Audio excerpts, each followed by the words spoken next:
দ্রুত নির্বাচন এবং বাক্স নির্বাচনের টোটালি রোডম্যাপ এর দাবিতে আমাদের শিক্ষার্থী রুমি ইতিহাস বিভাগের সে অনশনে বসেছে। যতক্ষণ না পর্যন্ত নির্বাচনের ডেট ঘোষণা করা হবে ততক্ষণ পর্যন্ত আমি আমার অনশন ভাঙবো না। প্রিয় শিক্ষার্থী বিন্দু, সরকারি ব্রজমোহন কলেজ, আপনারা জানেন আমরা বিগত অনেক দিন যাবৎ বাক্স নির্বাচনের দাবিতে আন্দোলন করে এসেছি এবং বারবার আমার সাধারণ শিক্ষার্থীরা প্রশাসনের কাছে গিয়েছে, কিন্তু আশ্বাসজনক কোনো বার্তা না পাওয়াতে আমরা গতকালকে প্রশাসনের কাছে গিয়েছি এবং সেখানেও আমরা আশ্বাসজনক কিছু পাইনি। আজকেও আমরা আমার প্রাণপ্রিয় শিক্ষার্থীদেরকে নিয়ে আমরা সেখানে গিয়েছি, কিন্তু প্রশাসনের যে বার্তা তাতে আমাদের নির্বাচন হওয়ার কোনো আশঙ্কা আমরা পাচ্ছি না। তাই দ্রুত নির্বাচন এবং বাক্স নির্বাচনের টোটালি রোডম্যাপ এর দাবিতে আমাদের শিক্ষার্থী রুমি ইতিহাস বিভাগের সে অনশনে বসেছে। যতক্ষণ পর্যন্ত আমাদের বাক্সুর পূর্ণাঙ্গ রোডম্যাপ এবং বাক্স নির্বাচনের তারিখ ঘোষণা না হবে, আমরা আমার প্রাণপ্রিয় শিক্ষার্থী রুমি সেই অনশন চালিয়ে যাবেন।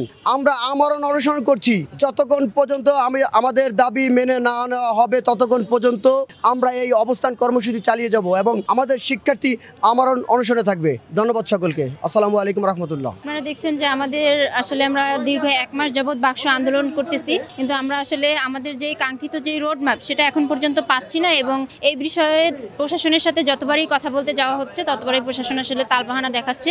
তো এই জন্য আজকে আমাদের যাতে আমাদের দাবিগুলো মেনে নেওয়া হয় এবং আমাদের এই দাবি যে যৌক্তিক, এবং এর জন্য আমাদের এক বন্ধু অনশনে বসেছে। যতক্ষণ না আমাদের দাবি মেনে নেওয়া হবে ততক্ষণ সে অনশনে থাকবে। আমাদের দাবি আমাদের অতি দ্রুত রোডম্যাপ দিয়ে আমাদের নির্বাচন চলে আসুক। আমরা বিগত 4-5 মাস ধরে এই আন্দোলন চালাচ্ছি, তো কোনোভাবেই স্যাররা আমাদের বা প্রশাসন আমাদের সাহায্য করছে না। তারা শুধু আশ্বাস দিচ্ছে আজকে বসবে কালকে বসবে। এমনকি পূজার আগে এভাবেও কথা হয়েছিল যে তারা সকল ছাত্র সংগঠন নিয়ে একসাথে বসবে, কিন্তু পূজার মধ্যে থেকে একটা বন্ধ শুরু হয়ে গেছে। তার আগের সময়ও তারা বসেনি। এমনকি এই আজকে হচ্ছে 26 তারিখ চলে, এর মধ্যেও তারা আমাদের কোনো রাস্তার কোনো সংবাদ দিতে পারেনি। এই জন্য আমরা চাচ্ছি যতক্ষণ না পর্যন্ত আমাদের নির্বাচন এর ডেট দেবে বা রোডম্যাপ ঘোষণা করবে, আমাদের একটা নির্বাচনের তারিখ ঘোষণা করে দিই, তারপর আমরা আমাদের অনশন ভাঙবো। এই বাক্স আমাদের ঐতিহ্য, বাক্স আমাদের ইতিহাসের, আর ইতিহাসবিদরা কখনো হারে না। আমি ইতিহাসের স্টুডেন্ট, আমি বসেছি, আমি আমার বাক্স নিয়ে উঠবো। এই ঐতিহ্য আমি রক্ষা করব। যতক্ষণ না পর্যন্ত নির্বাচনের ডেট ঘোষণা করা হবে ততক্ষণ পর্যন্ত আমি আমার অনশন ভাঙবো না। ধন্যবাদ।